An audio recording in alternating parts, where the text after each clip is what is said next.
Кем соң ул? Мәрьям Гобайдуллина. Ул күренекле Гобайдуллиннар нәселеннән. Аның бер туган абыйсы Газиз Гобайдуллин татарлар арасында беренче профессиональ тарихчы. Ә Мәрьям Гобайдуллина үзе этнография белгечлеге буенча махсус югары белем алган беренче этнограф. Ул 1882 елда беренче гильдия Казан сәүдәгәре Салих Сабит улы Гобайдуллин гаиләсендә туа. Укырга язырга остазбикәдән өйрәнә.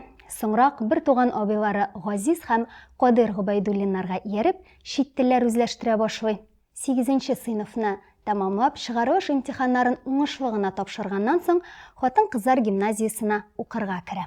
1917 елда Казанда күптән көтелгән Төньяк-Көнчыгыш археология һәм этнография институты ачыла. Ул Идел буенда этнография белгечлеге буенча махсус белем бирүче бердән-бер югары уку йорты санала. Мәрьям Гобайдуллина бер юлы институтның Көнчыгыш һәм этнография бүлекләрендә белем ала башлый.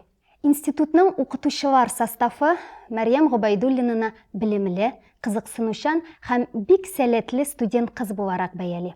Ул институт советы тарафыннан Идел буе төбәгенең төрле районнарына оештырылган экспедицияләрдә актив катнаша, үзенең фәнни эше кысаларында Казан татарларының традицион динендә мәҗүсилек, татарларның туй йолаларын өйрәнү һәм аларны тасвирлау белән шөгыльләнә. 1920 елның октябрендә институт советы Мәрьям Гобайдуллинаны Көнчыгыш этнографиясе кафедрасында калдырырга карар кыла.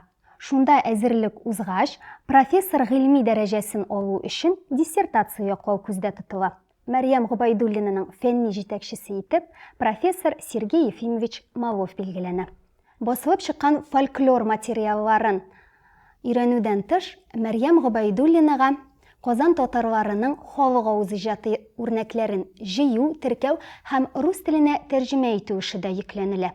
Моннан тыш, профессор Николай Федорович Катанов Мәрьям Гобайдуллинаны институтның нумизматика кабинеты консерваторы вазифасына тәкъдим итә.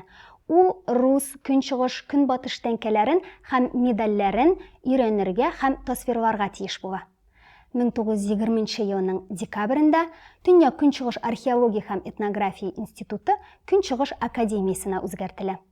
Соңгысына Көнчыгышны төрле яктан өйрәнүче кадрлар әзерләү бурычы куела. 1921 елдан алып Мәрьям Гобайдуллина академиядә төрки-татар кабиләләренең этнографиясе, соңрак Казан татарлары этнографиясе буенча лекцияләр укый.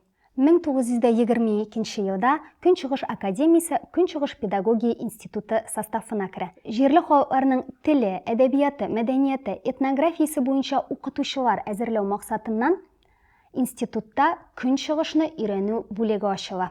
1924-1925 елларда Мәрьям Гобайдуллина әлеге бүлекнең төрки-татар секциясендә төрки-татар кабиләләренең этнографиясе буенча лекцияләр укый. 1925 елда Көнчыгышны өйрәнү бүлеге татар халкының этнографиясы курсларын кертү турындагы тәкъдим белән чыга. Әлеге уку курсының лекторы итеп Мәрьям Гобайдуллина билгеләнә. 1920 елда ук Мәрьям Гобайдуллина Көнчыгыш халыклары музейын оештыру комиссиясы составына керә. Әлеге музейны ачуның беренче этабы Көнчыгыш халыклары мәдәниятенә багышланган күргәзмә. Мәрьям Гобайдуллина әлеге күргәзмәне әзерләүдә актив катнашучыларның берсе була. Күргәзмә Казанда 1920 елның сентябрендә ачыла. Анда болгар, татар, мөселман Көнчыгышы, Идел буе һәм Себер халыклары, нумизматика, Көнчыгыш кулъязмалары һәм китаплары бүлекләреннән торган бик бай коллекция тәкъдим ителә. Татар халкының мәдәниятенә һәм көнкүрешенә багышланган бүлекне әзерләү яшь этнографлар бер туган Мәрьям һәм Газиз Гобайдуллиннарга йөкләнә. Экспозициядә татар халкының бик бай декоратив гамәли сәнгате, милли кием, зәркән бизәнү әйберләре, чигү үрнәкләре белән танышырга мөмкин була. Соңрак күргәзмәнең каталогы да басылып чыга. Әлеге каталогта бер туган Гобайдуллиннар әзерләгән бүлекнең тасвирламасы да кертелгән. Анда татарлар зур 3 төркемгә Европа, Кавказ һәм Себер төркеменә бүленеп каралган.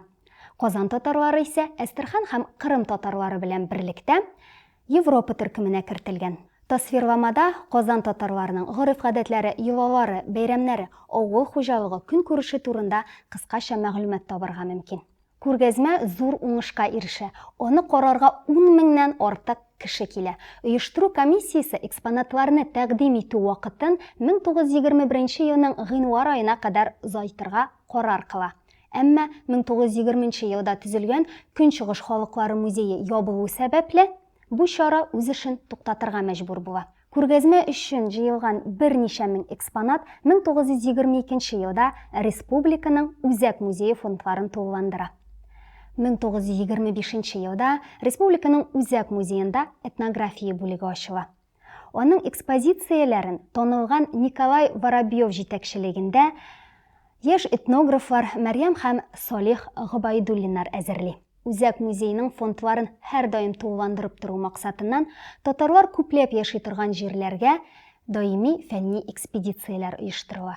Мәсәлән, 1925 елда Николай Воробьев, Сәйит Вахидов, Мәрьям һәм Кадир Гобайдуллиннар Мамадыш кантонына фәнни сәфәргә чыгалар. Экспедиция кантонны археологик, тарихи, этнографик яктан тикшерү өчен оештырыла. Фәнни сәфәр вакытында җыелган материаллар Мәрьям һәм Кадир Гобайдуллиннарның Пища казанских татар дип аталган уртак хезмәтенең нигезенә ята. Әлеге мәкалә татар халкының аш-су традицияләре турындагы беренче фәнни хезмәт булып тора. 1925 елда Мәрьям Гобайдуллина бер туган абыйсы Газиз Гобайдуллин янына Бакуга күченә. Бу чорда инде ул Идел буе татарларының гореф-гадәтләренә, көн күрешенә, аш-суына багышланган күп кенә фәнни мәкаләләр авторы булып тора. 1926 елда Кадир Гобайдуллин белән уртак хезмәтләре «Воспитание детей у татар России» дигән мәкалә Италиядә Новый Восток журналында басылып чыга. Фән өлкәсендәге казанышлары өчен Мәрьям Гобайдуллинага доцент исеме бирелә. Ул Баку педагогия институтында укыта башлый. Актив фәнни тикшеренү эшләре алып бара. Азәрбайҗан төрекләре этнографиясенә багышланган мәкаләләр бастыра. Мәрьям Гобайдуллина 1933 елда Бакуда вафат була. Галимә кыска гына гомере эчендә татар халкының матди һәм рухи мәдәниятен өйрәнүдә яңа юнәлешләр ача. 10 ел дәвамында актив мөгаллимлек эшчәнлеге алып бара. Республика күләмендә махсус этнографик белем бирүне оештыручыларның берсе була. Киң профильле этнограф тикшеренүчеләр әзерләүдә үзеннән алыштыргысыз өлеш кертә. Мәрьям Гобайдуллина этнографик материалны җыю һәм популярлаштыру буенча зур эш башкарган галимә. Ул фәнни экспедицияләрдә, шулай ук күргәзмәләр, музей экспозицияләре әзерләүдә катнаша. Фәнни сәфәрләр вакытында җыелган материаллар Идел буе татарлары этнографиясе буенча күп санлы мәкаләләренең нигезенә салынган. Күпчелек хезмәтләре исә 1920 еллар татар милли этнографиясендә беренче тикшеренүләр санала һәм алга таба эзләнүләр өчен чыганак булып тора.